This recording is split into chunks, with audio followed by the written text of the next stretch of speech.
Hi, welcome to Elevating Impact, a series of conversations with extraordinary leaders in the nonprofit sector. Typically, I talk with leaders of nonprofits, but today is special because I am welcoming a fellow consulting colleague of mine to the podcast. And we're going to be talking about one of the key themes for this season, which is operational and programmatic efficiency. This is one of the three paths to stability you may have heard me talking about before. And so I'm very excited to talk with Shannon Heiberg of PNW Nonprofit Consulting, as she is an expert in operations and change management. So thank you so much, Shannon, for joining me. Thanks for having me, Molly. I'm super excited. And this is one of my favorite topics. Good. Oh, man, we're going to have a good time. Well, just to start us off, why don't you tell us a little bit about you and then a little bit about your consulting? Yeah, that'd be great. It might be a little bit longer than you would expect. My career has not been a straight line. It's been a journey. So I might take you a little bit on that journey, and you'll see the through lines in terms of where I've ended up. Do it.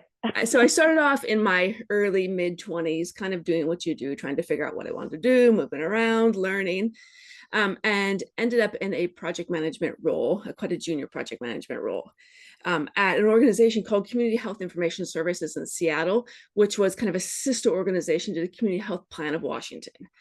And they were going through a big kind of technical migration.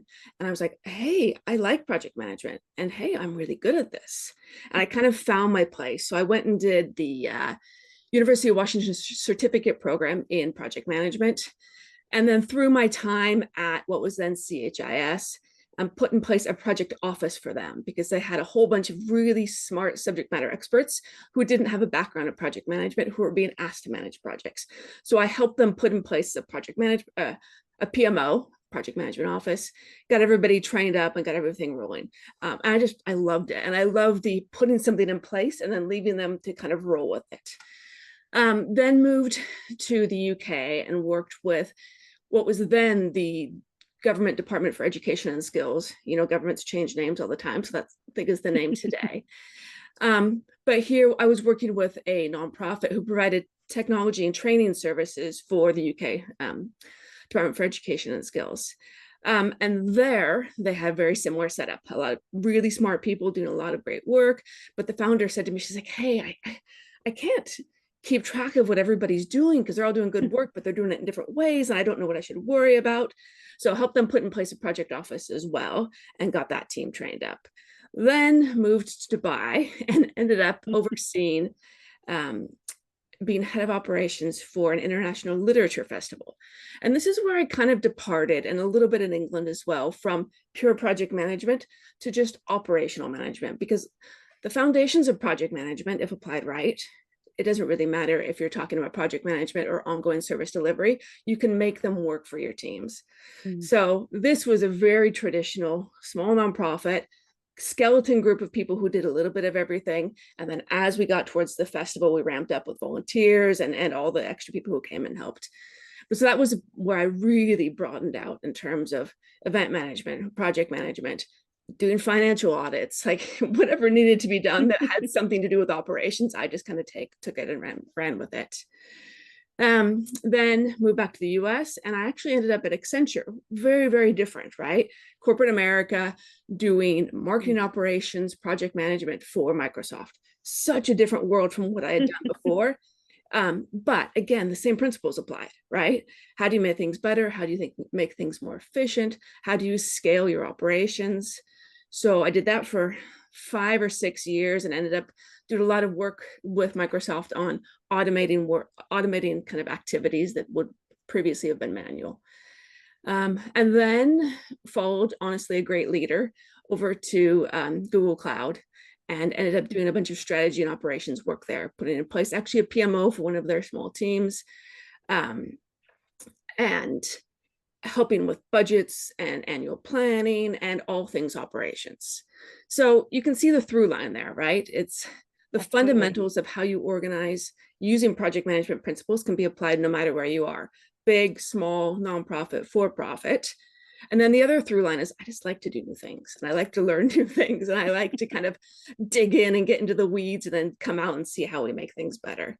So that's where I've kind of, it's a long journey, but now I'm moving into more of a consulting practice where I can do that day to day, working with nonprofits in the Pacific Northwest, come in, look at how things are working, what can we do to make things better in a really simple way, and then leave them set up really well to continue that journey while I go jump into something new. I love it. Well, I think you're clearly not risk averse. Going Yeah. from a skeleton nonprofit crew, which I think a lot of us have experienced, to the behemoth of Microsoft. I think that's pretty impressive. Clearly, you have a range.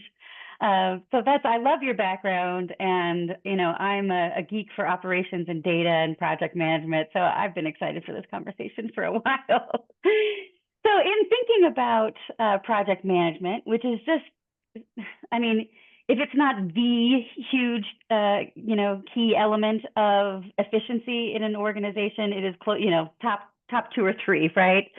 So in terms of project management, now you've done it in so many different circumstances. What is your approach to figuring out a good model? What things are you looking at in an organization that give you clues to what type of project management might work for them? Yeah, there are a few key areas, and obviously every organization is on a spectrum, right? Not everyone is all the way in one end or the other. But one is just looking at team structures, right? Like is an organization really hierarchical and decisions are made at the top, or have they devolved decision making down to their teams, right? And there are pros and cons of both approaches, and you'll find most are somewhere kind of in the middle. But if you have a more hierarchical structure, you just need to make sure that the teams aren't working too much in silos. You need to make sure that decisions are being made in the right place and that things are communicated in the right way. Versus you almost have the opposite challenge with a flatter structure. If you empower your teams to go do things, you need to make sure that you have the right touch points in place for information to bubble up so leadership can make sure that they are aligned with the direction that team is going. So I think team structure is super important. Right. There's also a lot of aspects of culture, right? Do they embrace change? Do they not embrace change? Are they data driven, or do they go with their instinct and their gut and their past experience? Prioritize consensus or moving fast? Like all of these things you have to look at, because really what you want is to help an organization figure out how do they slightly change what they're doing today, all the great work that they're doing today, to be more efficient. You don't want to start over. You want to take what's working really well right now, take some of the things that aren't working and just enhance it. And then finally, it's just capacity, right? Does the team have the right capacity, and how do you know that? And are they tracking it in a way that makes sense? And how do they know what needs to be deprioritized, right? Because there are only so many hours in a day, and if new work comes in and it's important, there needs to be a process where you can look at your team and say, okay, what can we take on? We've decided this is more important than what we were doing before. What can we deprioritize? Because what you don't want to do is burn out your teams. Right, right. I love that you said capacity, because I think one of the things that gives some nonprofit leaders pause is, okay, if I'm bringing in a project management or operations consultant to help us streamline or become more efficient or what have you, one, are we going to lose who we are, right? In the process, there, a little bit of an identity and culture issue. And then two, are we going to be able to keep it up?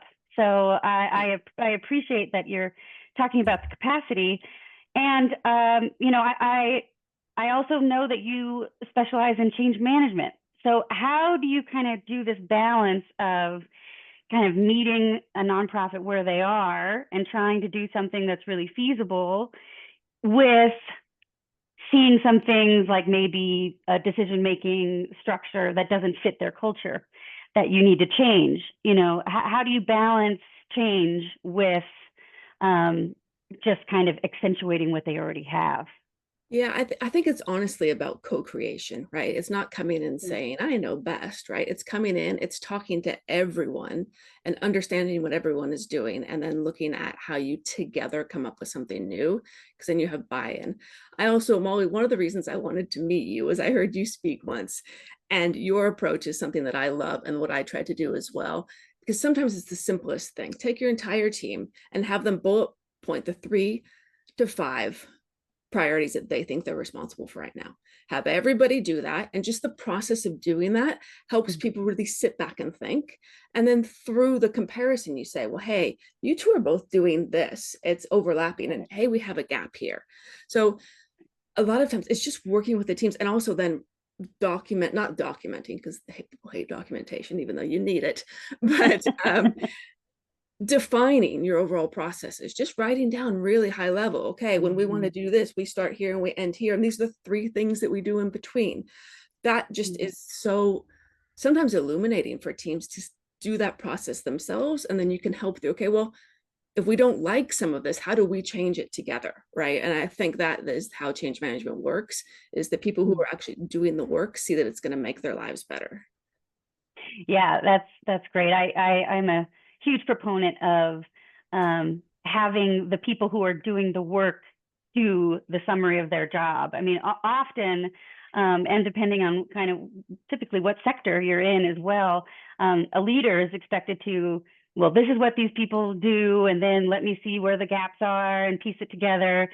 But if you do it what we're talking about, which is have each person do it, one, it makes it realistic to do this process for a leader. Yes. And two, at the same time, you get to get an understanding of their expectations of their job. So yes, you get to see the gaps and where there's crossover and, you know, what you can do to streamline, but at the same time, it gives you a window into, you know, the mind of the person who's doing this and what their priorities are.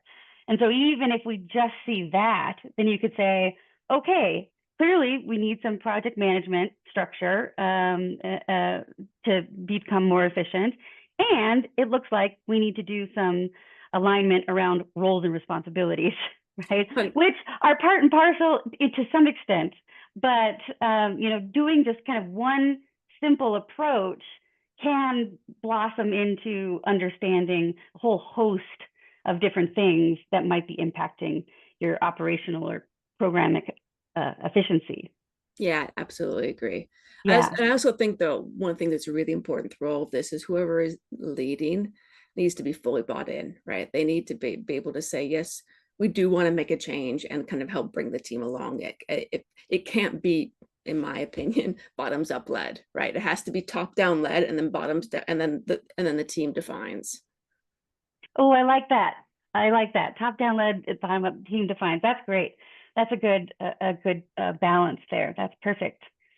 Well, and what would you say to a nonprofit that say is has never gone through any sort of work with a consultant before, and you know, we work with a lot of nonprofits that either are entirely volunteer led and are kind of transitioning into a paid kind of formal structure, to just small groups that are trying to grow. They may know very well that they need to become more sophisticated or structured or efficient. But the thought of bringing in a consultant to do this can be a little overwhelming. What would you say to those leaders in terms of helping them feel more comfortable bringing you in, but also what they can share with their staff and board to make sure everybody has some buy-in with a project like this? Yeah, I mean, I think the reality is, especially with nonprofits, people are so passionate about the work they're doing, and they're just moving so fast and getting as much done as they can all the time, you know? And having somebody come in from the outside and spend some time with the teams and look at what's happening and just give an outside view, right? It could be me, it could be anybody else. Somebody who comes in with an outside view of what you're so deep in can really help you sometimes find some really, really simple solutions. So I see it as a way of capacity building for the entire team. And whether that's because you want to grow, you know, you have access to more funding and you want to grow, but you're not sure that you have the right structures to be able to do that, or whether it's because you want to right size your existing work, that your team is burned out and you want to find ways to continue to have the current impact, but basically give your teams a break and let them have a better kind of quality of work-life balance. Right. Yeah. Great. I love that. And I think one of the other concerns that it sometimes stop people from engaging in a kind of formal project management operations project is thinking that the end result of what the project management structure looks like would be very time consuming, even if they have the capacity, or very expensive with expensive tools. Yeah. How would you respond to somebody's concern around those two elements? Yeah, I mean, quite often it's the work that needs to be done is to get the entire team speaking the same language Mm, and almost reporting in the same way, right? Like what might be a risk to you, I might not be worried about, right? So it's mm, about putting in place really simple structures. The term structure can be kind of scary, but it's right. putting in place. I mean, it can be as simple as once a month, everyone is going to do a red, yellow, green in terms of where their project is and how they think things are going. And they're going to give a quick update on here's where I'm against my budget, if budget is important. Here's where I am against my timelines, if that's important. Here's how my stakeholders are feeling. Literally like bullet points. And it can be as simple as bullet points in a document or bullet points in a tool that you're already using for something else, just Mm, to give that visibility and to get people speaking the same language, but also then to give a place to celebrate, right? mm, Like if I'm working with a team of 3 or 4, and we've just done something really cool and nobody knows about it, right? You just throw it in your monthly report that says your super short report that says, "Hey, we did this month," and it's like, I didn't even know that was going on. That's wonderful. Let's take a second to celebrate it. right. I Um, love that's great. I was just gonna cut in there. I think celebrating successes is one of the things nonprofits do the worst. yes, you know, because the need is typically so great that you have this big success and you're already feel behind on the next 8 things. So 100%. you just fly on. So I love kind of reminding us that project management also provides opportunities to honor and celebrate your staff. That's a great point. Absolutely. And I think project management can be as simple or as complex as you need it to be. Right, right. And so I think that probably aligns very well with kind of what tools you would recommend for someone, right? Right. I Is mean, it uh, honestly depends. And I think generally the best tools are some version of a tool that your team is already using, mm, just morphed a little bit to be able to capture some of this key information or to be able to put stage gates in if that's what you need. But learning new tools is tough, and getting everyone on board with a new tool. But if you have something that you're already using, I've seen this actually a couple of times with like bug tracking tools, right? For like technical projects, they weren't set up to be project management tools, but the team was right. already using it. They knew how it worked. They were in the tool every day. They had access. All the barriers to entry were so low. So we just Mm, tweaked it a little bit because no tool is going to meet what you need 100%. Right. And so we just tweaked it a little bit and be able to use that to set up a way of reporting on what's happening. Um, right. so I think in some cases, then if you're already using, I mean, Monday.com is great, and there's Trello, and there's Planner, and there are a million tools out there. Asana, I mean, there are a million tools out there, but it's a lot of it for me. It's about low barrier to entry to your teams actually using it. Because if you set up and nobody uses it, then it's really not going to do you any good. Well, that's a great point, especially in terms of change management. How can you change a little thing to have the biggest impact and kind of build on it? So not you're already trying to add a new process to their everyday life. So making sure a database or big software, learning all of that is not part of the equation. Certainly, I think probably with an entire change program as well, right. it doesn't have to all be done overnight, right? I mean, some of it's about trying and learning, right? So you make a few changes, you put in place a bit of structure, you do it for a few months, and you say, hey, how does this work? This works well, Right. this doesn't work well. Let's this the continuous learning and the continuous improvement, I think, is important. Okay, fabulous. Well, before I let you go, I'd love to just hear for those listeners who might be interested in contacting you and working with you. How can they get a hold of you, and what's your kind of process to see whether you will be a good fit? Yeah, absolutely. Thanks. So my website is PNW Nonprofit Consulting.com. I'm also on LinkedIn, just as Shannon Heiberg on LinkedIn. So those are the best places to reach me. You can reach me. My email is there as well.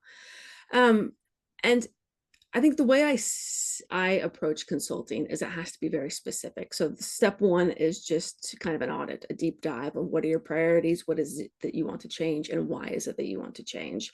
And then it's just a conversation we will go through together what your priorities are, and I'll come back with an approach. So, it's very bespoke and very specific, but I see it as a relationship, right? It's not something where you just come in and you sell a widget. It's you come in and you build a relationship and you help make things better. Perfect. Well, Shannon, thank you so much for joining us. I enjoyed this conversation measurably. Thank you for having me. I enjoyed it as well. Okay, great. All right. And if you want to hire 2 consultants to help you with fundraising and operations, we can come as a package deal. So there's an option as well. Well, thank you everybody for listening in, and please stay tuned for our next episode of Elevating Impact.